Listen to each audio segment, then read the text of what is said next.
So, good morning, ladies and gentlemen. I've been looking forward to give this talk. I am, well, let's go ahead. I'm going to talk to you about diabetes trials, challenges, and current directions, and I'll get into why this topic is on the schedule. I would like to just tell you that I understand that some of you are from industry. Is that correct? Yeah, that's good. Okay, I want to say that I have also worked for industry. I am a board-certified cardiac surgeon, and you know, cardiac surgery went down the drain, actually. You can't live doing cardiac surgery anymore, almost, because the cardiologists, they started doing the stent procedures. Bad luck. So anyway, they had a drug called NovoNordisk, which prevents or stops bleeding very efficiently. And they were going to develop that.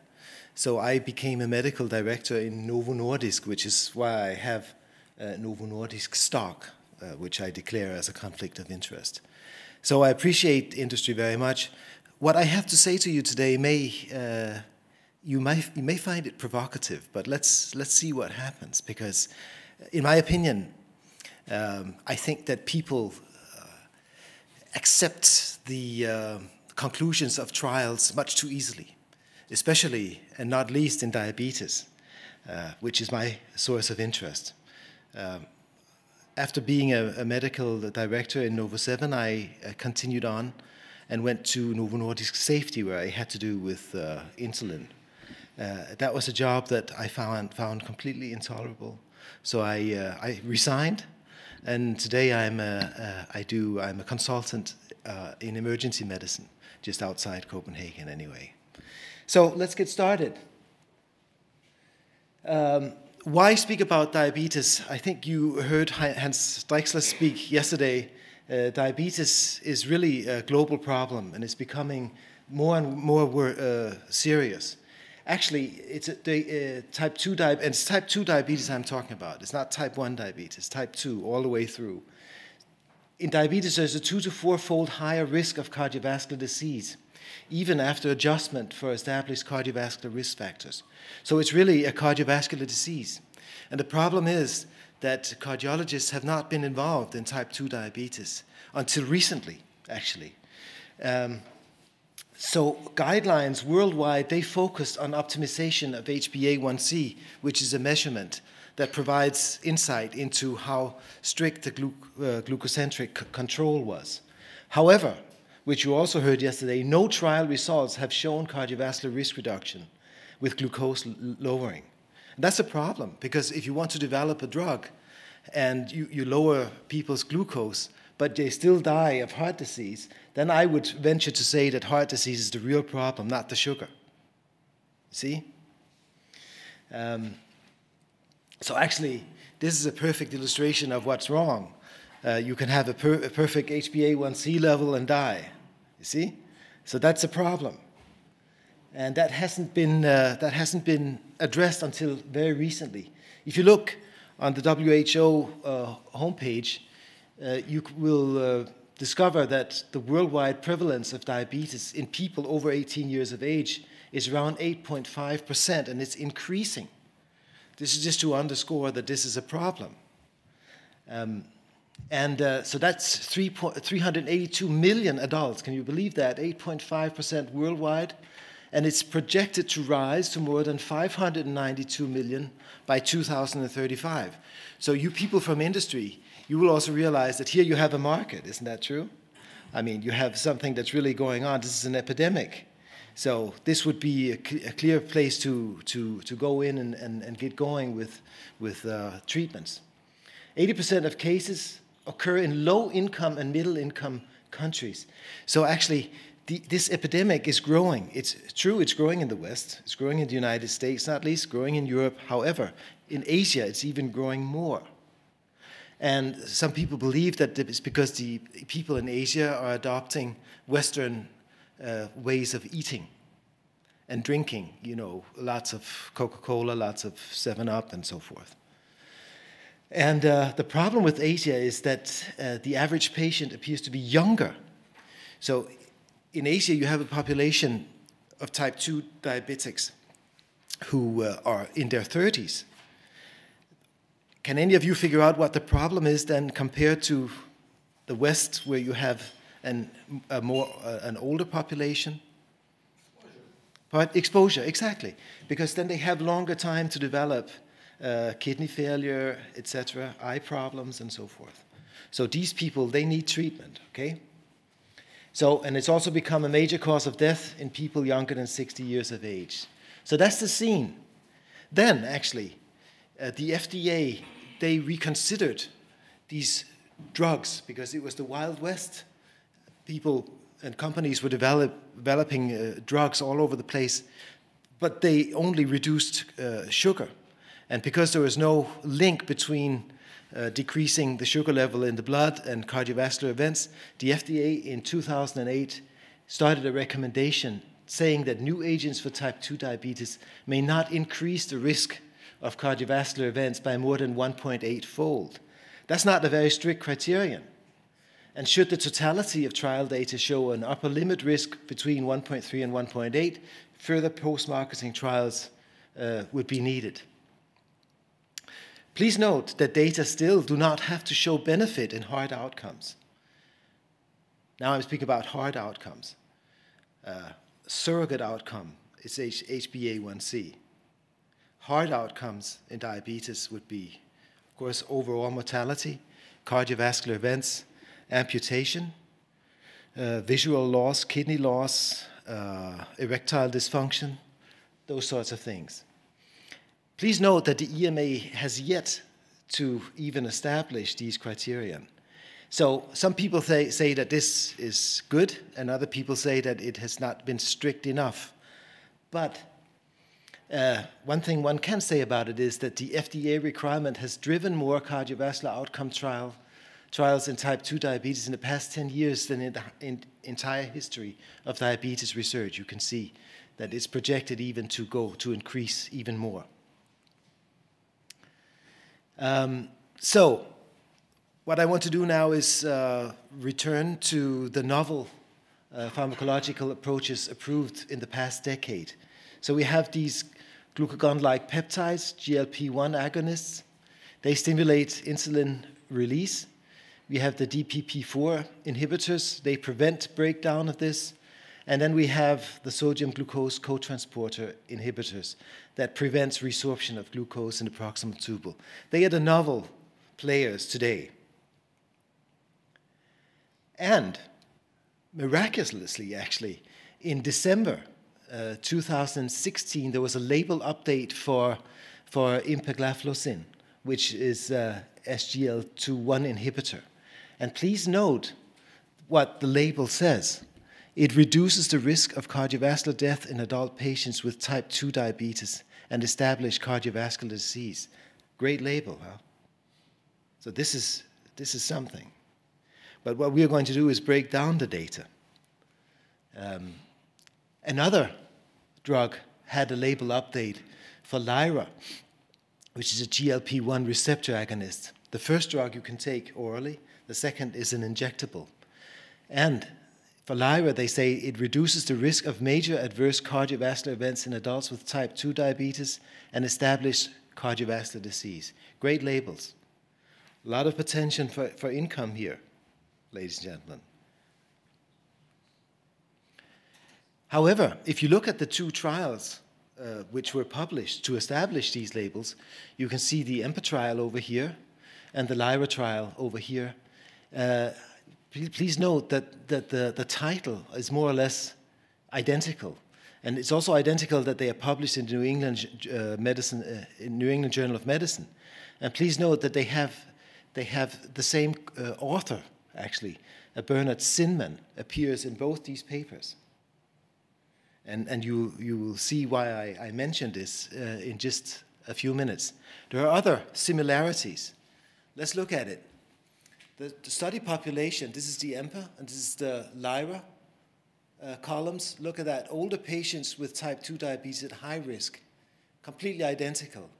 The treatment, it's addition to standard of care, identical in both groups. So randomized patients in trial drug, look at the numbers. You can't tell the difference. Median observation time, 3.1 years versus 3.8 years, also very, very similar.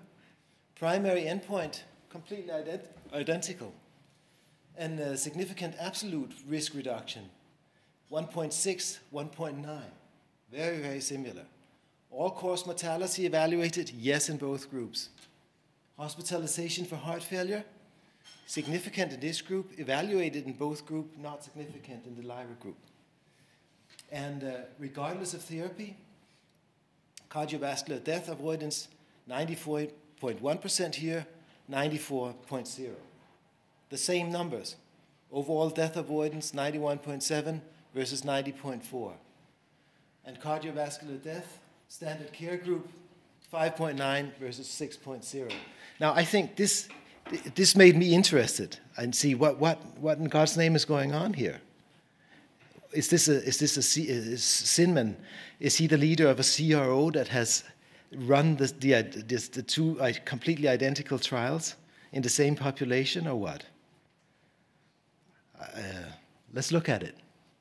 So what I've done here is I've looked at cardiovascular death, and this is for EMPA, and it's added to standard of care in patients with high cardiovascular risk. So the median observation time, 3.1 years. And what I'm doing now is provocative, because these people, they of course report the relative risk reduction. But what I do here is I work with the absolute risk reduction, because I can also then calculate the numbers needed to treat. So that's what I'm doing. And now let's see what the value of the drug actually is. So 5.9 suffer cardiovascular death, and 2.2, that's 2.2%.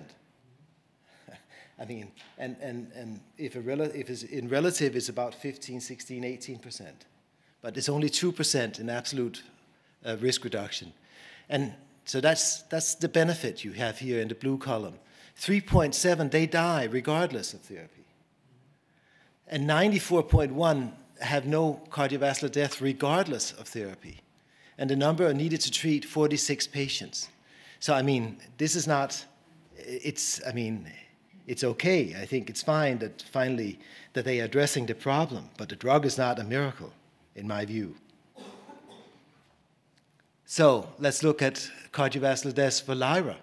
You see the figures are more or less the same. 6% suffer cardiovascular death, 1.3 avoided, 1.3%. 1.3%, okay? 4.7% die regardless of therapy, and 94% no cardiovascular death regardless of therapy. Number needed to treat, 77. Okay? So this is not, I mean, now we're not indulging in fantasy. This is fact. All-cause mortality, EMPA we look at now, and you see 8.3 die regardless of therapy, 2.6 here. Avoid dying, 5.7 regardless of therapy they die, 91 survive regardless of therapy. 39 patients needed to treat. Lyra, all-cause mortality, 1.4% only avoid dying, 8.2 die regardless of therapy, 94.4 survive regardless of therapy, number need to treat, 71. Hospitalization for heart failure, EMPA. So 4.1% hospitalized, 1.4 avoid hospitalization, and they write this up as a big deal. Do you consider 1.4% a big deal? So what you're trying to say is actually that the risk of this patient is not high enough, and the reduction is not high accordingly. So well, should take patient with higher risk? I'm saying that I'm curious why the figures are so identical in two drugs that are very, very different. One is an injectable and one is an oral, and they have a completely different mode of action. And they are going to generate a lot of income, which I'm not against that. But if you consider that diabetes is a worldwide problem now, then it will be a problem. Okay. I can just go back. It would be a problem. I mean, it can develop catastrophic health expenditure for populations. And I'm just putting it into, I'm just focusing on the reality of the drug. The drug is not that efficient. So they are the points I'm trying to get across, okay? So the question is, are these drugs then essential medications? And speaking about catastrophic health expenditure, you can look up, there is an essential medications list that the WHO evaluate every year. And for type 2 diabetes, in spite of these results, EMPA has not been chosen to be part or to become a so-called essential medication because, I guess, of the problems that I have shown you, that the absolute risk reduction is that small.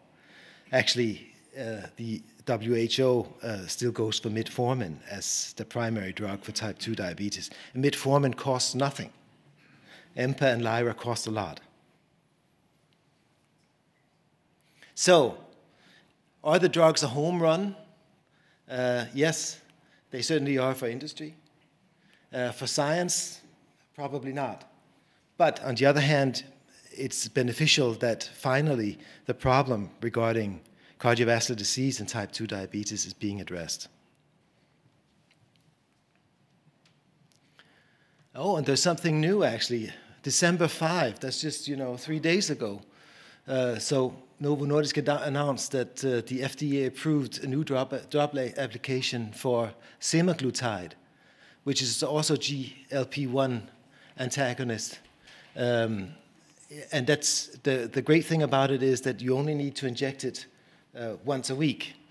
And the label read, it's indicated as an adjunct to diet and exercise to improve glycemic control in adults with type 2 diabetes.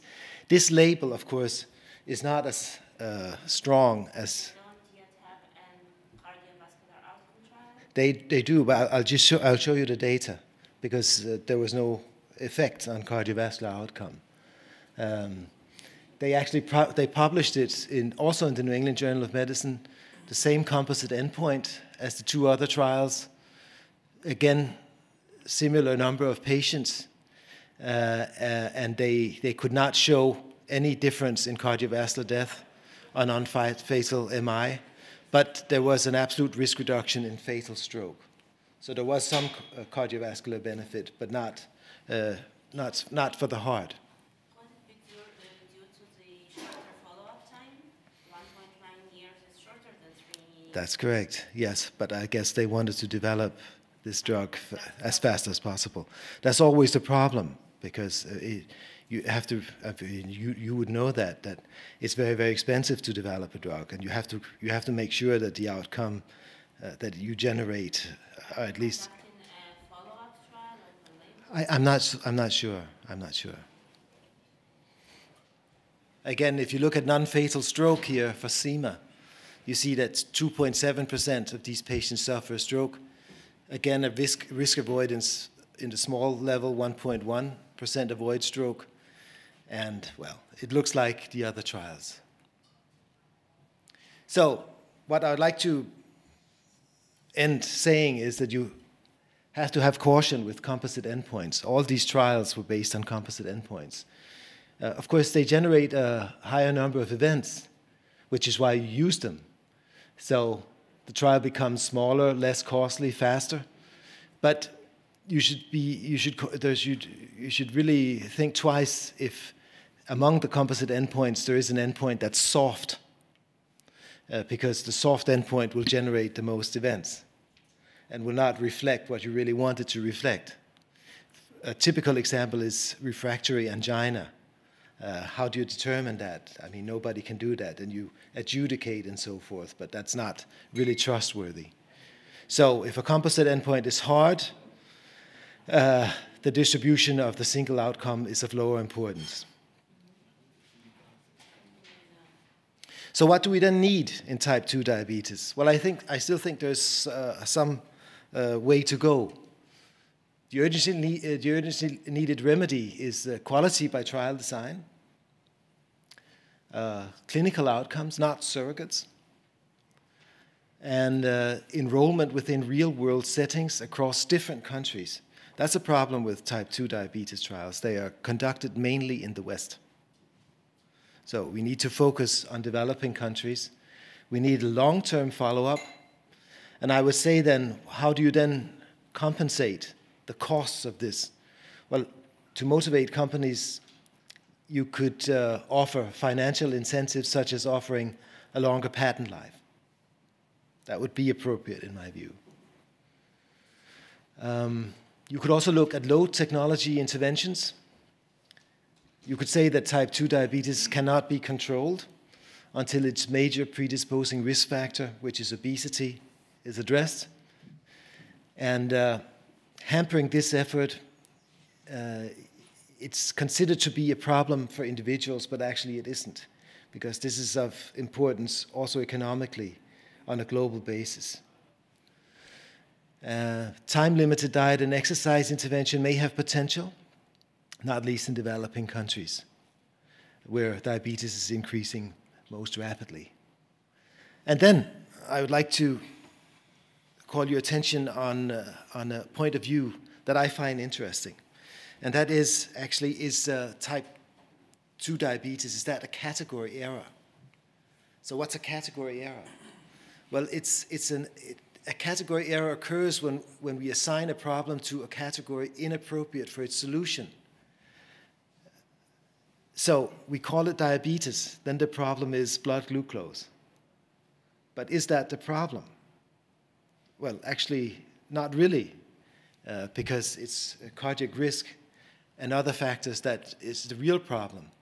So you could call it idiopathic hyperglycemia instead, and get rid of calling it or assigning it to diabetes. And it's hardly a disease in its own right then. So it's a unitary disease concept that has failed to achieve satisfactory management of these patients.